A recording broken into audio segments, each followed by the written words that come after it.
Salut tout le monde et bienvenue sur Vivre de foi, la chaîne YouTube qui t'aide à approfondir ta relation avec Dieu.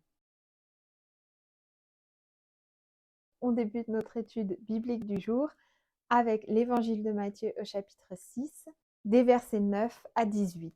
Je lis le passage dans un premier temps et après on en parle. Priez donc ainsi.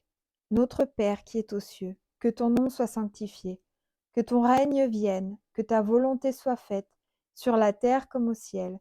Donne-nous aujourd'hui le pain dont nous avons besoin. Pardonne-nous nos torts envers toi, comme nous aussi nous pardonnons les torts des autres envers nous. Ne nous expose pas à la tentation, et surtout délivre-nous du diable, car à toi appartiennent le règne et la puissance et la gloire à jamais. En effet, si vous pardonnez aux autres leurs fautes, votre Père céleste vous pardonnera aussi. Mais si vous ne pardonnez pas aux autres, votre Père ne vous pardonnera pas non plus vos fautes. Lorsque vous jeûnez, n'ayez pas, comme les hypocrites, une mine triste, pour bien montrer aux gens qu'ils jeûnent. Ils prennent des visages défaits. Vraiment, je vous l'assure, leur récompense, ils l'ont d'ores et déjà. Mais toi, quand tu jeûnes, parfume tes cheveux et lave ton visage, pour que personne ne se rende compte que tu es en train de jeûner, sauf ton Père qui est là dans le lieu secret. Alors ton Père, qui voit dans le secret, te le rendra. C'est un très long passage aujourd'hui, mais j'aimerais quand même revenir sur le contexte de certains points qui sont très intéressants et qu'on ne connaît pas forcément. Par exemple, l'utilisation du mot Père. Quand Jésus il dit notre Père, c'est là il faut se rendre compte qu'il défie vraiment les Juifs, puisque les Juifs n'utilisaient pas le mot Père pour parler de Dieu. Le mot Père était quelque chose de très intime. Et dans la culture juive de l'époque, il n'y avait pas ce rapport familial avec Dieu. Il n'y avait pas cette notion de Dieu le Père et de nous en étant ses enfants et ses enfants entre eux d'être frères et sœurs. Ça, c'est quelque chose qu'on connaît dans la foi chrétienne. Donc après, c'est Jésus qui a donné ces valeurs, mais ce n'était pas dans la foi juive. Et donc là, Jésus, en disant notre Père, il marque vraiment une césure entre la culture juive et la culture et les valeurs du royaume de Dieu. C'est une révolution là, ce qu'il fait. Et on le voit dans le chapitre 5, quand dans les béatitudes, on les a vus dans toutes les vidéos ces 2 dernières semaines. Jésus, il est vraiment là pour promulguer le royaume de Dieu, les valeurs, des valeurs familiales, des valeurs où ton cœur il est orienté vers Dieu. Il parle d'un Père céleste, il parle d'un papa qui prend soin de toi, qui couvre tes besoins. Et là, quand il prie, il dit notre Père. Il dit, il appelle, il utilise un terme familial. Nous, en tant que chrétiens, on a tendance à penser que c'est normal d'appeler Dieu papa, d'appeler Dieu mon père. Mais quand tu connais ce contexte derrière le texte, tu te rends compte que c'était pas quelque chose de si normal que ça à cette époque-là. Et je ne crois pas que ce soit quelque chose de normal dans toutes les religions. Je pense que vraiment, en tant que chrétien, c'est un très grand privilège de pouvoir voir dans la Bible qu'il nous est autorisé et qu'il est bon d'appeler Dieu Papa, notre Père, et de se considérer comme enfant de Dieu. C'est quelque chose de très profond pour notre identité. Et j'espère que si tu ne comprends pas encore ce point, je prie pour toi que tu arrives dans ton identité un jour à vraiment accepter ce point-là et à vraiment prendre cette identité, puisque c'est quelque chose qui rend fort et qui vraiment donne un socle incroyable pour la vie au quotidien. Ensuite, un verset dans cette prière que j'aime beaucoup, c'est Donne-nous notre pain. C'est un verset qui montre la dépendance qu'on a de Dieu. Et je sais que c'est quelque chose qui n'est pas forcément accepté par la société actuelle. On est plutôt dans une société où il est dit que tu travailles, tu fais toi tout seul et t'es maître de ton destin. Et je crois que c'est quelque chose de pas très normal en fait, de considérer qu'on est dépendant de Dieu. Et cette prière me rappelle que Dieu, il a tout créé et qu'il a sa volonté et que je suis son enfant et que je suis dépendante de lui. Ça me place dans une position d'humilité, même si je sais que j'ai une très grande autorité en tant que croyante, puisque Jésus nous donne une très grande autorité en tant que croyant, et notre prière a énormément de pouvoir. Et en même temps, d'être dans la dépendance de Dieu. Ça contredit sûrement les valeurs qui sont souvent dans le monde avec l'indépendance et l'individualité, de se reconnaître dépendant de Dieu, de sa volonté, de sa bénédiction, de son bon vouloir. C'est pas quelque chose de simple et je crois que c'est quelque chose qui challenge beaucoup de personnes et qui peut être la raison pour laquelle certains ne croient pas en Dieu ou refusent de croire en Dieu, puisqu'ils refusent d'être dépendants d'une force, d'être dépendants de quelqu'un ou de quelque chose. Et donc là encore, on voit que Jésus-Christ, il met à l'envers les valeurs que l'être humain il aimerait suivre, et Jésus, il a ses propres valeurs, et il montre vraiment qu'on est censé être dépendant de Dieu, et qu'on est dépendant de Dieu, mais qu'on est censé aussi le reconnaître. Ensuite, dans les versets « Pardonne-nous nos torts », il était écrit en grec un autre verset, je vous le lis. « Remets-nous nos dettes comme nous aussi nous avons remis leurs dettes à nos débiteurs. » Il y avait écrit le mot « dette » à la place de « tort », et je trouve ça intéressant, puisque le mot « dette », c'est quelque chose de très pesant. Bien sûr, quand on a tort, c'est aussi pesant, mais je crois que le mot dette, c'est tu as quelque chose à rembourser, tu as quelque chose à donner et tu es pris en esclavage en fait. C'est comme si tu étais enchaîné quelque part et qu'il fallait que tu payes pour être délivré. Je ne sais pas si vous comprenez mon raisonnement. Et donc le fait de demander que Dieu il nous remette notre dette, c'est ce que Jésus il a fait, c'est ce que Jésus a fait à la croix. Et quand tu remets ce verset dans le contexte, donc on est au chapitre 6 de l'évangile de Matthieu, donc Jésus, il n'a pas encore été crucifié et il n'a pas encore expliqué à ses disciples qu'il allait aller à la croix, il était là pour délivrer les gens de leurs péchés. Là, les disciples, ils l'ont pas encore compris ça. Et donc Jésus, il prononce ces versets dans le Notre Père, c'est quelque chose de magnifique, c'est quelque chose de grand. C'est fou. Et il nous dit de prier à Dieu, en fait, ce que Jésus, lui, il savait qu'il allait faire dans le futur, c'est-à-dire nous permettre la délivrance. Puisque c'est lui, avec sa crucifixion, a payé nos dettes, nos péchés, et nous a délivrés. C'est magnifique de prier ça dans le Notre Père, puisque celui qui le prie et qui a compris ce que Jésus il a fait à la croix, il se rend compte de la grandeur de la grâce de Dieu et de ce que Dieu a fait pour nous. Et ce qui va aussi avec le verset « Comme nous pardonnons aux autres », c'est-à-dire que si toi, tu demandes le pardon à Dieu et si toi, tu as connu la grâce de Dieu, tu as connu cette délivrance de la dette, de tes chaînes, tu ne peux que pardonner aux autres, puisque toi-même, tu as perçu la grâce. Cette grâce, tu es censé la donner aussi aux autres. Et donc, pardonner. Jésus, là, il enseigne comment prier. C'est la première fois qu'il enseigne comment prier. Et il débute donc par cette notion familiale qui est une explosion pour la culture juive de l'époque. Il commence donc par le Père. Ensuite, il place un verset pour que tu t'humilies et vraiment prennes conscience que tu es dépendant de Dieu. Et ensuite, il met le paquet pour te montrer que hey, Dieu, il te délivre de tes dettes, il te délivre de tes péchés, il te délivre de ce qui te rend esclave, il te délivre de tes torts. Tu as sa grâce.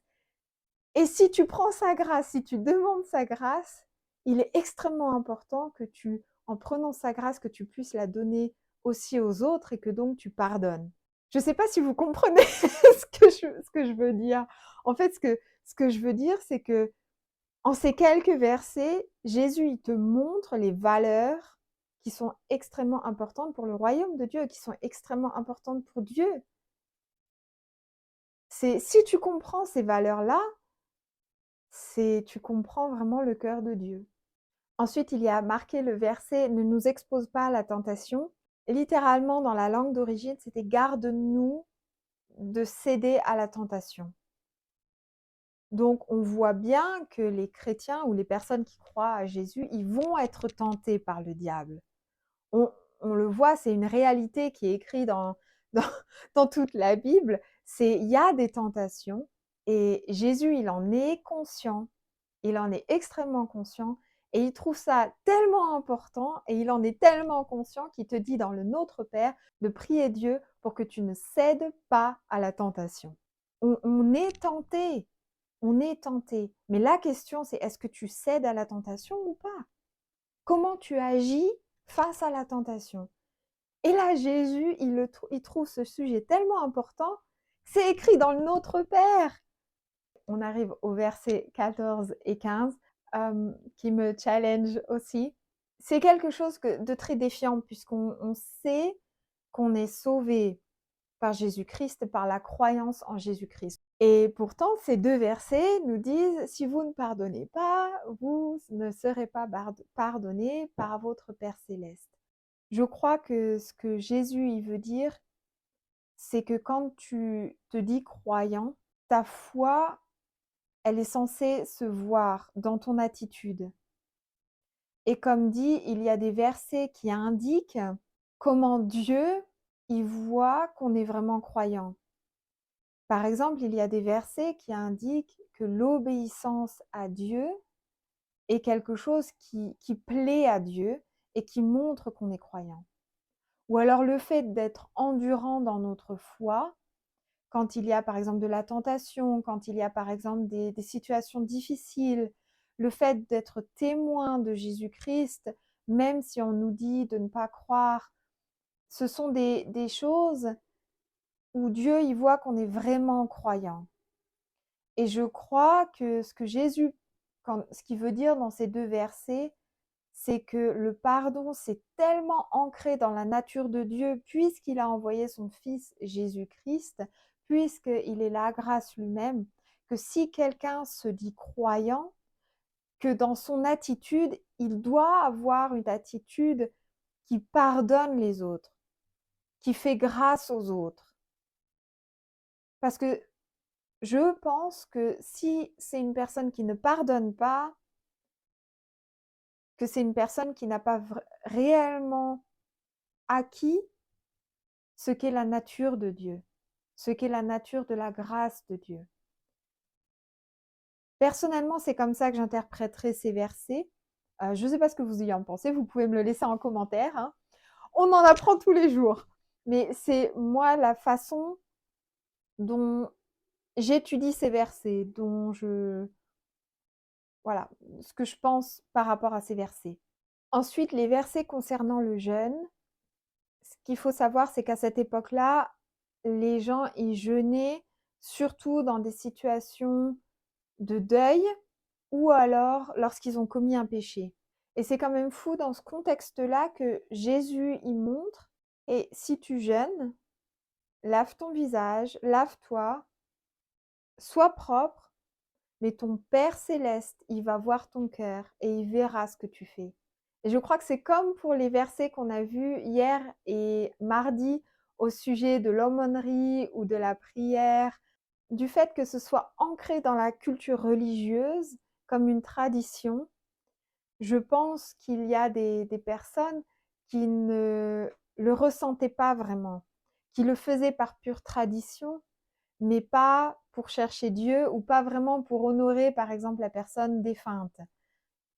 Et je pense que ce que Jésus, là, il dit, c'est le même principe que pour l'aumônerie ou pour la prière, comme on a vu dans les vidéos précédentes, c'est d'avoir vraiment le cœur tourné vers Dieu et si on jeûne, de le faire pour la raison que Dieu nous a mis sur le cœur et pour le faire de façon sincère, mais pas pour être vu des autres, mais pas pour une tradition qui va nous rendre bons aux yeux des autres. J'adore le Notre Père et c'est un passage qui me touche beaucoup, puisque quand on connaît le contexte du texte, on se rend compte à quel point Jésus, il a des valeurs qui révolutionnaient en fait la question de la religion à l'époque, et je pense encore aujourd'hui, et qui montrent à quel point le cœur de Dieu, il est pur. Il nous demande de prier, il met des valeurs familiales entre Dieu et nous, il met l'humilité, la dépendance en Dieu, il met la délivrance des péchés, il met l'humilité aussi qu'on ait à demander de ne pas céder à la tentation.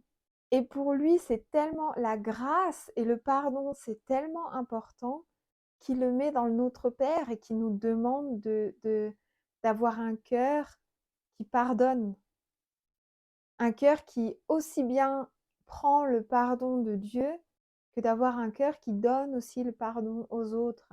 Je sais pas comment le monde y serait si tout le monde avait ces valeurs-là, si les gens avaient vraiment ce cœur-là. Comment il serait notre monde? Et c'est quelque chose qui me bluffe en fait quand on lit les chapitres 5 et 6 de l'évangile de Matthieu et qu'on étudie vraiment le contexte et qu'on voit le caractère de Jésus et son état d'esprit, son cœur. Je sais pourquoi je suis chrétienne. Je sais pourquoi je suis chrétienne. C'est tout. Ça, c'est ce que je ressens. Ce texte, il me challenge à vraiment vivre les valeurs que Jésus il nous enseigne. Et c'est pas quelque chose de simple. C'est pas quelque chose de simple dans le monde actuel de se rendre compte qu'on est dépendant de Dieu et de vivre une vie où on met Dieu sur la première marche du podium plutôt que notre propre sécurité, plutôt que de se dire ah oui, je vais faire ça, je vais faire ça, je vais faire ça, je vais gagner tant d'argent, c'est ma stratégie, etc. Mais vraiment de mettre Dieu en première place du podium et de lui demander ok, c'est quoi ton plan pour ma vie?